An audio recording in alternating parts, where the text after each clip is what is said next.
A four-star American general walks into the Senate and drops a bomb. Africa's most defiant leader is stealing his country's gold to fund a secret alliance with Russia. Within 48 hours, Moscow fires back. Protests explode across the continent.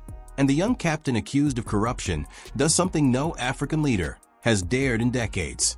He looks straight into the camera and demands the general admit he lied. This isn't just about gold. It's about who controls Africa's future. And what happens next could rewrite the rules of global power. Because when a military leader chooses Russia over Washington and survives, everything changes.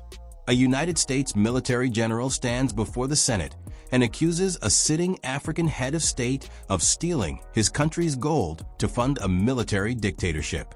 The target is Captain Ibrahim Traoré, the 36-year-old leader of Burkina Faso, who seized power through a coup and has since become one of Africa's most defiant voices against Western influence.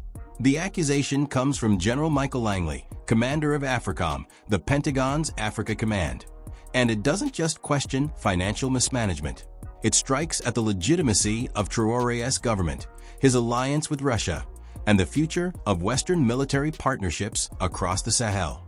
Within days, the claim explodes into something far bigger than a diplomatic spat. Russia responds publicly. African youth movements mobilize. And what started as testimony in a Washington hearing room transforms into a geopolitical flashpoint that reveals how quickly the balance of power on the continent is shifting. April 2025. General Langley sits before the United States Senate Armed Services Committee. His mission is to brief lawmakers on the security environment in Africa, particularly the spreading influence of Russia and China and the collapse of counterterrorism partnerships that Washington spent 2 decades building. But his most pointed remarks are reserved for Burkina Faso. Langley claims that Captain Traoré is diverting billions of dollars in gold revenues, resources that belong to the Burkinabe people, and funneling them into secret agreements with Moscow. He suggests these funds are being used not to develop the country, but to protect a fragile military junta and cement Russian influence through the Wagner Group and other private military contractors. The accusation is specific, it's public, and it's delivered with the weight of U.S. intelligence backing. This is not a casual allegation. When a 4-star general accuses a foreign leader of corruption and collusion with a rival power in front of the Senate, it carries implications. It signals that Washington sees Traoré not just as an unreliable partner, but as a threat to regional stability and American interests. It also suggests that the United States is prepared to delegitimize his government on the international stage. For Langley, the testimony is strategic. AFRICOM has been losing ground across West Africa. France was expelled from Mali, then Burkina Faso, then Niger. American drone bases have been shut down. Military cooperation agreements have been torn up. And everywhere the West retreats, Russia and China advance. Langley's words are a warning shot, an attempt to frame Traoré as a corrupt autocrat whose alignment with Moscow is born not out of principle but greed. But Traoré does not stay silent. Within 48 hours, he addresses the nation. His response is not defensive, it's combative. He calls Langley's claims outright lies and accuses the United States of attempting to destabilize his government through smear campaigns and disinformation. He rejects the narrative that Burkina Faso's gold is being stolen or misused. Instead, he argues the opposite. For the first time in the country's history, he says, gold revenues are being controlled by the Burkinabe state, not foreign mining companies. For the first time, national reserves are being built. And for the first time, those reserves are being invested directly into healthcare, agriculture, infrastructure, and food sovereignty. He frames his policies not as corruption, but as sovereignty. And he frames Langley's accusations not as concern for the Burkinabe people, but as anger that Burkina Faso is no longer playing by the rules of Western economic dominance. Traoré goes further. He publicly demands that General Langley retract his statements and admit his mistake. It's a bold move. African leaders rarely challenge American generals by name. But Traoré is not operating within the traditional diplomatic playbook. He rose to power through a coup that ousted a president who himself had taken power through a coup. He has survived assassination attempts. He has expelled French troops and embraced Russian military instructors. And he has built a political identity around the idea that Burkina Faso will no longer be a client state. His defiance resonates, not just in Ouagadougou, but across the continent. Within days, protests erupt in multiple African capitals. Youth movements take to social media with hashtags defending Traoré and condemning foreign interference. The narrative shifts. What Langley framed as accountability, African activists reframe as neo-colonialism. This is where the stakes become clear. The dispute is not really about gold. It's about who controls Africa's resources, who decides how they're used, and who gets to define what constitutes legitimate governance. For decades, Western powers maintained influence across Africa through a combination of military partnerships, economic pressure, development aid, and the threat of isolation. Leaders who challenged this system were sanctioned, excluded from international summits, or, in extreme cases, removed. But the old levers are losing their grip. Traoré represents a new generation of African leaders who are willing to risk Western condemnation in exchange for alliances with Russia, China, Turkey, and the Gulf states. They are betting that the world is multipolar now, and that dependence on Washington and Paris is no longer inevitable. Russia watches closely.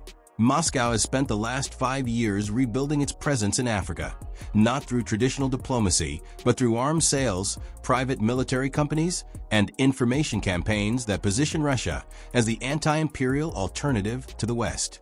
The Wagner Group, despite its official dissolution after the death of Yevgeny Prigozhin, continues to operate under rebranded structures across the Sahel. Russian instructors train Burkinabe soldiers. Russian grain shipments arrive as humanitarian aid, and Russian state media amplifies narratives of African sovereignty and Western hypocrisy. When Langley accuses Traoré of secret deals with Moscow, Russia does not deny the relationship. It celebrates it. Russian foreign ministry officials issue statements defending Burkina Faso's right to choose its partners and condemning what they call American attempts to dictate African policy through slander. The Russian response is calculated. Moscow understands that every time the United States publicly attacks an African leader, it creates an opportunity.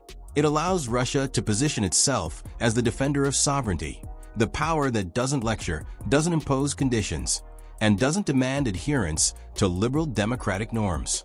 Whether or not Traoré is actually misusing gold revenues becomes almost irrelevant in the information war.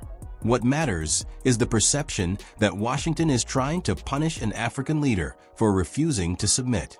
And in that framing, Russia wins. But the geopolitical chessboard is more complex than a simple East versus West binary. Burkina Faso's gold industry is central to this entire controversy, and understanding how it operates reveals why Traoré's claims about sovereignty resonate domestically even if they're contested internationally. For years, Burkina Faso's gold mines were dominated by foreign companies, primarily Canadian and Australian firms operating under permits granted by previous governments. These companies extracted billions of dollars worth of gold, paid relatively modest royalties and taxes, and repatriated most profits abroad. Local communities saw little benefit. Environmental damage was severe, and the Burkinabe state had minimal control over pricing, production levels, or revenue distribution. When Traoré came to power, one of his first major policy shifts was to renegotiate mining contracts and increase state ownership. His government pushed for higher royalty rates, forced renegotiation of tax agreements, and demanded that a portion of refined gold be sold directly to the central bank to build national reserves. This was not unprecedented. Countries like Tanzania and the Democratic Republic of Congo had attempted similar reforms with mixed results. But in Burkina Faso, the reforms were framed explicitly as part of a broader project of economic independence. Traoré's government argued that for too long, Africa's mineral wealth had been extracted by foreigners while Africans remained poor. Changing that dynamic required state control, even if it meant conflict with multinational corporations and the governments that back them. This is where Langley's accusations gained traction in Washington. If Burkina Faso is building gold reserves and redirecting revenues away from foreign companies, where exactly is that money going? The U.S. intelligence assessment, as presented by Langley, suggests that significant portions are being diverted into off-budget military spending, personal enrichment, and payments to Russian contractors. Traoré's government denies this and points to tangible investments: new hospitals, subsidized fertilizer programs, grain storage facilities, school construction. The problem is verification. Burkina Faso is not transparent about its budgets. Independent audits are rare. And the security situation, with jihadist insurgencies controlling large rural areas, makes it nearly impossible for journalists or researchers to investigate freely. What happens next could redefine the region. Because this dispute is not happening in isolation. Across the Sahel, a chain reaction is underway. Mali, Niger, and Burkina Faso have all expelled French forces and pivoted toward Russia. They've formed a mutual defense pact called the Alliance of Sahel States, explicitly rejecting ECOWAS, the regional bloc traditionally aligned with Western interests. They've adopted similar rhetoric about sovereignty, anti-imperialism, and resource control. And they're all facing the same accusations from Washington and Paris, that they're unstable, authoritarian, and beholden to Moscow. If Langley's strategy is to isolate Traoré by exposing corruption, the risk is that it backfires and strengthens the narrative that the West cannot accept African independence. African youth movements are paying attention. Across social media platforms, hashtags trend in support of Traoré, not necessarily because young Africans believe he is incorruptible, but because they see the broader pattern. They see Patrice Lumumba assassinated after challenging Belgian control of Congolese resources. They see Thomas Sankara killed after refusing to submit to French and International Monetary Fund pressure. They see Muammar Gaddafi overthrown after proposing a gold-backed African currency. And they see every African leader who tries to break from Western financial systems accused of the same crimes: corruption, authoritarianism, destabilization. Whether or not those accusations are true in individual cases, the pattern fuels deep cynicism about Western motives. This cynicism is the soil in which Russian and Chinese influence grows. Moscow doesn't need to convince Africans that it's morally superior. It just needs to remind them that the West has spent centuries extracting wealth, installing puppets, and overthrowing leaders who resisted. China offers infrastructure without political conditions. Russia offers military support without lectures on human rights. And both offer an alternative vision of global order, where Africa is not a subordinate but a partner. Traoré's defiance of General Langley taps into this sentiment. It's not just about gold. It's about dignity. But dignity doesn't pay soldiers. And sovereignty doesn't stop jihadist attacks. Burkina Faso is in crisis. Nearly half the country is beyond government control. Jihadist groups linked to Al-Qaeda and the Islamic State have killed thousands of civilians and displaced nearly 2 million people. The military, despite Russian training and equipment, has struggled to regain territory. Economic growth has stalled. Inflation is rising. And humanitarian organizations warn of impending famine in displaced persons camps. Traoré's government faces a legitimacy crisis. It came to power promising security and independence. But security remains elusive, and independence from the West has meant deeper dependence on Russia. This is the contradiction that Langley's testimony seeks to exploit. If Traoré is really investing gold revenues into development, why is the country getting worse? If Russian military support is so effective, why are jihadists still advancing? And if breaking with France and the United States was supposed to bring prosperity, why are Burkinabe citizens poorer and less safe than they were 5 years ago? These are hard questions. They don't have simple answers. But they create space for Washington to argue that Traoré's revolution is failing and that his anti-Western posture is more about political survival than national interest. Yet Traoré's supporters counter with their own questions. Why did 2 decades of French and American counterterrorism operations fail to stop the jihadist insurgency? Why did Western-backed governments in Mali and Burkina Faso collapse despite billions in military aid? And why should Africans trust that the same powers who colonized the continent, extracted his wealth, and supported dictators for decades suddenly care about democracy and good governance?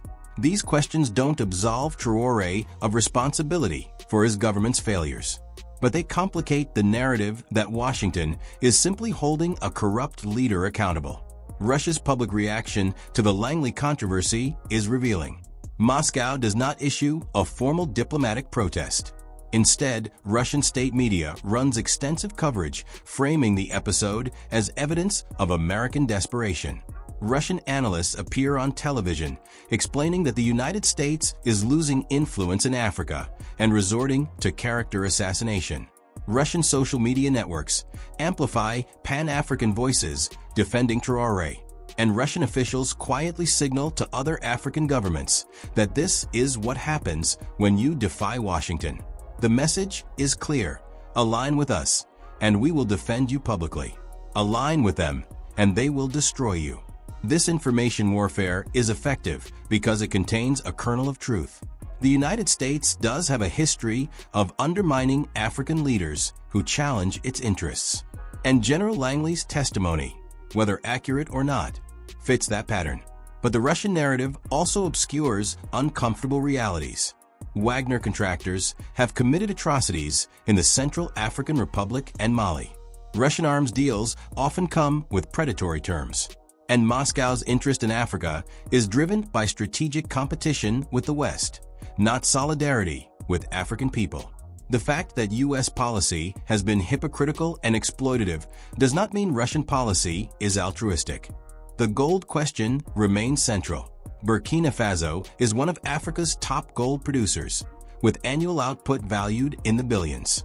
If managed transparently, those revenues could transform the country. But transparency requires institutions, independent central banks, functioning parliaments, free press, civil society oversight. Burkina Faso, after years of coups and instability, lacks most of these. Traoré's government operates with limited checks and balances. The military controls key ministries. Criticism is increasingly dangerous, and the emergency security situation gives the government justification to centralize power. In this context, accusations of misused gold revenues are difficult to prove or disprove. But the lack of transparency itself becomes a vulnerability. Is this a strategic move or the start of a larger shift? The Traoré-Langley confrontation is not an isolated incident. It's a symptom of a deeper realignment happening across Africa. The post-colonial order, where former colonial powers maintained influence through economic dependence and security partnerships, is breaking down. In its place, a more fragmented and competitive landscape is emerging. African leaders have more options now. They can play Russia against the West, China against both, and Turkey and the Gulf states against everyone. This multipolarity creates opportunities for agency and leverage. But it also creates instability, as rival powers compete for influence and African governments navigate between conflicting pressures. Traoré's gamble is that he can sustain his government long enough for the new order to consolidate. If he can deliver some measure of security, if gold revenues can fund visible development projects, if Pan-African solidarity can insulate him from Western pressure, then his model might become attractive to other leaders. But if the jihadist insurgency continues to spread, if the economy collapses, if Russian support proves insufficient, then his government could fall just as quickly as the ones he overthrew. And the lesson drawn by other African leaders would be very different. That defying the West without a viable alternative is suicidal. The protests that erupted across Africa in support of Traoré are significant not because they represent majority opinion, but because they reveal the depth of frustration with Western dominance. Young Africans, particularly in former French colonies, are increasingly vocal in demanding that their leaders stop deferring to Paris and Washington. They want control over natural resources. They want economic policies designed for African benefit, not foreign profit. And they want leaders who speak with confidence on the global stage, not as supplicants, but as equals. Traoré, whatever his flaws, embodies that defiance. And that makes him a symbol, even to people who might not support his specific policies. But symbols can be dangerous. They can inspire movements. They can also provoke backlash. Washington is watching what happens in Burkina Faso very carefully, because it understands that if Traoré succeeds in consolidating power, breaking with the West, and maintaining Russian support, other countries might follow. The stakes go beyond one country. They touch on the future of AFRICOM, the viability of Western counterterrorism strategy, access to critical minerals, and the broader contest for influence in the global South. Langley's testimony was not just about exposing corruption. It was about sending a message to every African leader considering a similar path. We will not accept this quietly. Traoré's demand that Langley publicly admit his mistake is unprecedented. It's the kind of challenge that, in an earlier era, would have been unthinkable. An African military leader does not call out a U.S. general by name and demand a retraction. But the fact that Traoré can do so, and that his demand is celebrated rather than dismissed, shows how much has changed. Power is diffusing. The unipolar moment is over.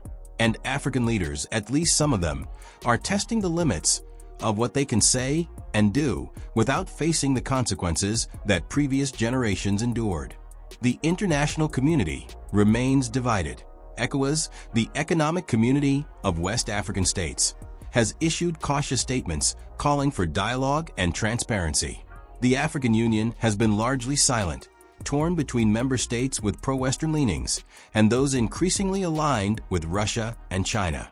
The United Nations has focused on the humanitarian crisis and largely avoided the political controversy. And Western governments, beyond the United States, have taken varied approaches. France views Traoré as a direct threat to its remaining influence in the region. Britain has quietly maintained some diplomatic contact. Germany has suspended development aid.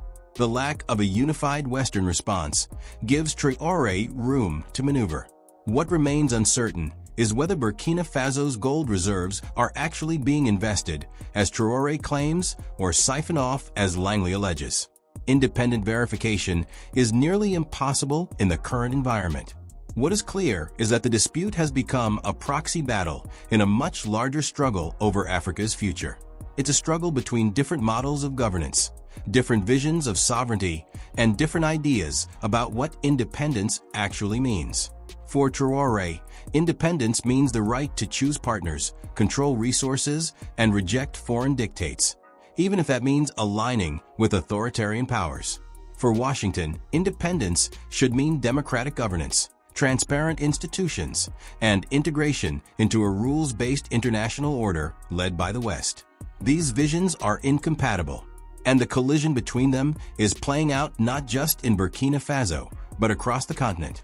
The outcome will shape whether the next generation of African leaders looks to Traoré as a model of resistance or a cautionary tale of overreach.